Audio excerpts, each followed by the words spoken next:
நல்லவை கேட்போம் நமது சேனலில் மகாபாரதம் ஆதிபர்வம் கேட்டு வருகிறோம்.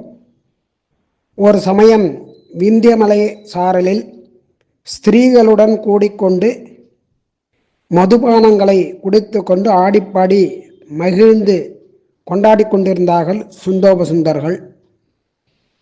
அவர்களை சுற்றி மங்கையர்கள் கூட்டம். அந்த சமயத்தில் திலோத்தமை சிவந்த ஒற்றையாடையை அணிந்து கொண்டு தன்னுடைய சௌந்தரியத்தை காண்பித்து கொண்டு அவர்கள் முன்பு ஒய்யாரமாக நடந்து வருகிறாள். அப்படி மெல்ல மெல்ல அசைந்து வரக்கூடியதான அந்த அப்சரஸ்திரியை பார்த்து மதுபானம் பண்ணி கொண்டிருந்ததான அசுர ராஜாக்கள் இந்த ஸ்திரீ ரத்னத்தை பார்த்ததும் மனம் கலங்கி நிலை குலைந்தார்கள். ஆசனங்களை விட்டு எழுந்து அவளது இருப்பிடத்திற்கு ஓடி வந்தார்கள். அவர்களை பார்த்தவுடன் திலோத்தமை ஒரு அழகான புன்னகையுடன் வலக்கையை சுந்தனுக்கும் இடக்கையை உபசுந்தனுக்கும் பிடித்து கொள்ளும்படியாக கையை நீட்டினாள். வரபலத்தினுடைய ஐஸ்வர்யத்தினால் கொழுத்த அவர்கள் ஒருவரை ஒருவர் பார்த்து புருவங்களை நெரித்து கொண்டார்கள். திலோத்தமையின் அழகிலே மயங்கி காமவசப்பட்டவர்களான அந்த சுந்தோபசுந்தர்கள் ஒருவரை ஒருவர் கோபமாக பார்க்கும்படியாக ஆரம்பித்தார்கள். ஒருவர் மீது ஒருவருக்கு கோபம் அதிகமானது. சுந்தன் உபசுந்தனை பார்த்து, உபசுந்தா, இவள் என்னுடைய மனைவி, அதனால் இவளிடம் நீ மிகுந்த மரியாதையாக நடந்து கொள்ள வேண்டும் என்றான். உபசுந்தன் அதை கேட்டு, சுந்தா, இவள் என்னுடைய மனைவி, உனக்கு மருமகள் மாதிரி, அதனால நீ தகுந்த முறையில் நடந்து கொள் அப்படின்னான்.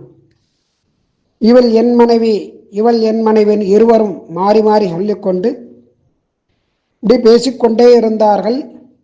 இந்த பேச்சானது முற்றி கோபம் தலைக்கு ஏறியது. அவர்களிடத்தில் இவ்வளவு காலம் இருந்ததான ஒற்றுமை அது இப்பொழுது ஒரு விரிவை கோபத்தை ஏற்படுத்தியது. அதனால் இருவரும் கதையை கையில் எடுத்துக்கொண்டு ஒருவரை ஒருவர் தாக்க முற்பட்டார்கள். இப்படி சண்டை நடந்து கொண்டு இருந்தது. கடைசியில் ஒருவர் தலையில் ஒருவர் கதையினால் அடித்து கொள்ள இருவரும் அங்கேயே விழுந்து மாண்டார்கள். அங்கிருந்த அசுர ஆண்கள் பெண்கள் எல்லாம் பயத்தினால் ஓடி சென்று பாதாள லோகத்தில் ஒளிந்து கொண்டார்கள். பிறகு பிரம்மதேவர் திலோத்தமையை பாராட்டுவதற்காக தேவர்களோடும் மகரிஷிகளோடும் அந்த இடத்திற்கு வந்து அவளுக்கு ஒரு வரத்தை கொடுக்கிறார். பேரழகியான திலோத்தமையே, சூரியன் சஞ்சரிக்கக்கூடியதான உலகங்கள் எல்லாவற்றிலும் நீயும் சஞ்சரிக்க கடவாய். பிரகாசமான காந்தியை உடைய உன்னை ஒருவராலும் உட்டு பார்க்க முடியாது அப்படின்னு அனுகிரகம் பண்ணினார். இந்திரனிடம் 3 லோகத்தினுடைய ஆதிக்கத்தையும் கொடுத்து பிரம்மதேவர் சத்தியலோகத்துக்கு திரும்பி சென்றார். இப்படி ஒற்றுமையோடு இருந்த சுந்தோபசுந்தர்கள் திலோத்தமை அப்படின்னு சொல்லக்கூடியதான ஒரு அப்சரஸ்திரியின் காரணமாக ஒருவரை ஒருவர் அடித்து கொண்டு அழிந்தார்கள், நாசமடைந்தார்கள், மரணமடைந்தார்கள். அதனால் பரத சிரேஷ்டர்களே, நீங்கள் திரௌபதியின் காரணமாக ஒருவருக்கொருவர் மனஸ்தாபம் ஏற்படாமல் ஒற்றுமையாக இருக்க ஒரு உடன்பாடு செய்து கொள்ள வேண்டும். அதனால் உங்களுக்கு எல்லா விதமான நன்மையும் உண்டாகும் என்று நாரதர் அவர்களுக்கு உபதேசம் பண்ணினார். நாரத மகர்ஷியின் உபதேசத்தை கேட்டதான பாண்டவர்கள் அதை நன்றாக ஆலோசித்து ஒருவருக்கொருவர் வசப்பட்டு திரௌபதி ஒவ்வொரு வருஷம் ஒவ்வொருவருடன் இருக்க வேண்டும், வசிக்க வேண்டும் என்று தனித்தனியாக கிரகங்கள் 5க்கும் என்பதான ஒரு உடன்படிக்கையை ஏற்படுத்தி கொண்டார்கள். ஒரு வருட காலத்தில் யாருடன் திரௌபதி வசித்து வருகிறாளோ அந்த சமயத்தில் யாரும் அந்த இடத்திற்கு செல்லக்கூடாது. அப்படி ஏதாவது காரணமாக செல்லும்படியாக நேர்ந்தால் பார்த்துவிட்டால் அவர்கள் 12 மாதங்கள் பிரம்மச்சாரியாக நாட்டை விட்டு வனத்தில் வசிக்க வேண்டும், காட்டிற்கு சென்று வாசம் செய்ய வேண்டும் அப்படின்னு தேவரிஷியான நாரத மகர்ஷியின் முன்னிலையில் அவர்கள் பிரதிஜை செய்து கொண்டார்கள். ஒரு சத்தியப்பிரமாணம் எடுத்துக்கொண்டார்கள். இதனால் நாரத பகவான் சந்தோஷமடைந்து தன்னுடைய இருப்பிடத்திற்கு சென்றார்.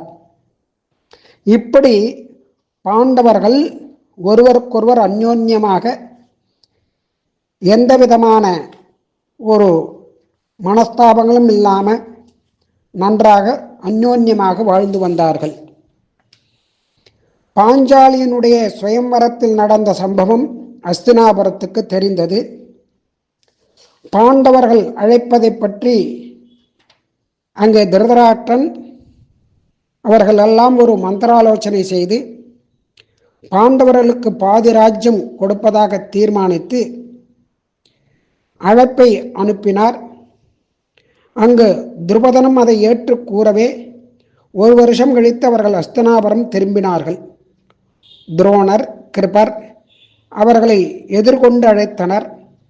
திருதராஷ்டிரன் விதுரன் நிச்சயித்து, அதாவது திருதராஷ்டிரனும் விதுரரும் நிச்சயித்து தர்மபுத்திரருக்கு பட்டாபிஷேகம் செய்து வைத்தார்கள். காண்டப்பிரஸ்தம் அங்கே சென்றார்கள்.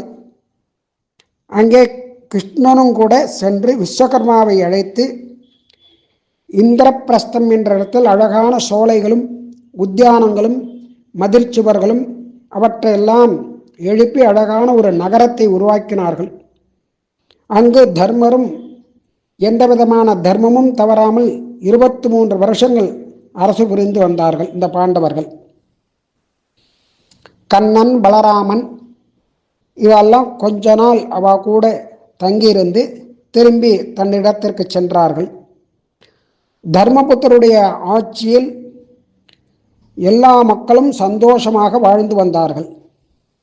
ஒரு நாள் ஒரு பிராமணன் தன்னுடைய பசுக்களை கவர்ந்து சென்றதான திருடனை பிடித்து அந்த பசுக்களை காப்பாற்றி எனக்கு கொடுக்க வேண்டும் என்று அர்ஜுனனிடத்திலே வேண்டிக் கொண்டார். அந்த சமயம் அர்ஜுனன் ஆயுதங்களை எடுப்பதற்காக அந்த குடில் அங்கு அந்த ரூமுக்கு வரும் பொழுது தர்மரும் பாஞ்சாலியும் இருந்த அறைக்குள் செல்ல வேண்டியதாக நேர்ந்தது. அதற்கு தண்டனையாக 1 வருஷம் வனவாசம் சென்றார் அர்ஜுனன். தர்மபுத்திரன் உத்தரவு பெற்று வனவாசம் மேற்கொண்டு பல ஊர்களை சுற்றி பார்த்தார். இமயத்தினுடைய சிகரத்தில் நாகராஜனின் பெண் உலூபியை கண்டு காதலித்து அவளை மணந்தான். இராவான் என்ற மகன் அவர்களுக்கு பிறந்தான். நீரிலும் நீர்வாழ் பிராணிகளாலும் எந்தவிதமான தீங்கும் வராத தன்மையை அவனிடமிருந்து பெற்றார். பிறகு மணிப்பூர் சென்று சித்தராங்கதையை மணந்தான். 5 தீர்த்தத்தில் 5 முதலைகளுக்கு விமோசனம் கொடுத்தான். அவைகள் தேவகன்னியாக மாறி பிரபாசப்பட்டணத்தை அடைந்தார்கள். அங்கிருந்து பிரபாசப்பட்டணம் சென்றான் அர்ஜுனன். கிருஷ்ணனுடைய தங்கை சுபத்ரையை கண்டு அவளை திருமணம் செய்து கொள்ள நினைத்து உடனே கிருஷ்ணனை தியானிக்க அவர் அர்ஜுனனை முனிவர் வேஷம் பூண்டு இருக்கச் சொன்னார்.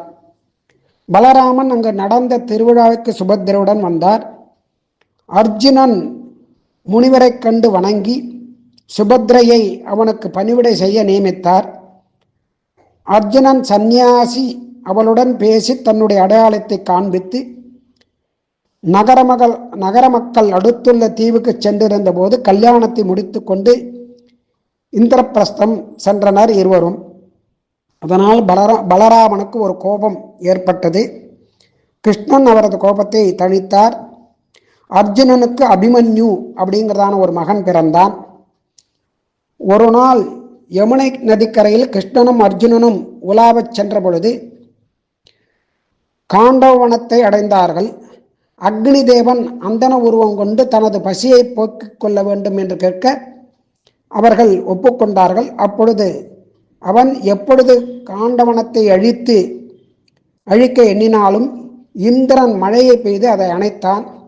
அதை தடுக்க அர்ஜுனனுக்கு காண்டீபம் என்ற வில்லையும் அம்புகளுக்கு குறைவே இல்லாத அம்பராத்துணியையும் கபித்வஜம் என்ற ரதத்தையும் கிருஷ்ணனுக்கு சுதர்சன சக்கரத்தையும் கௌமோதகம் என்கிறதான கதையையும் கொடுத்தான்.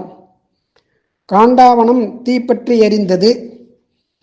நாகராஜன் இந்திரனுடைய நண்பன் அங்கு வசித்ததனால் அந்த தீயை அணைக்க வந்தான். அர்ஜுனன் அம்புமழை பொழிந்து மேகங்களை தடுத்தான். அந்த காண்டவனம் அழிந்தது. அஸ்வசேனன், நாகராஜன் பிள்ளை மயன், 4 சாதக பறவைகள் அவைகளுடைய குஞ்சுகள் உயிர் தப்பின. மந்தபாலர் என்ற ரிஷிபுத்திரர் சந்ததி இல்லாமல் சாரங்க பட்சியாக பிறந்து ஜரிதையுடன் கூடி 4 முட்டைகள் இட்டவுடன் லபிதை அப்படின்னு சொல்லக்கூடியதான ஒரு பெண் சாரங்க பக்ஷியுடன் சேர்ந்தார். முட்டைகள் குஞ்சுகளாக பொரிந்தன. காட்டுத்தீ பறவையுடன் குஞ்சுகளை விட்டு மற்றவர்கள் சென்று விடவே குஞ்சுகள் அக்னியை பிரார்த்தித்து உயிர் தப்பின. மற்றவை நாளை கேட்போம். இத்துடன் மகாபாரதம் ஆதிபர்வம் முடிவடைகிறது. நாளை முதல் சபா பர்வத்தை கேட்கலாம்.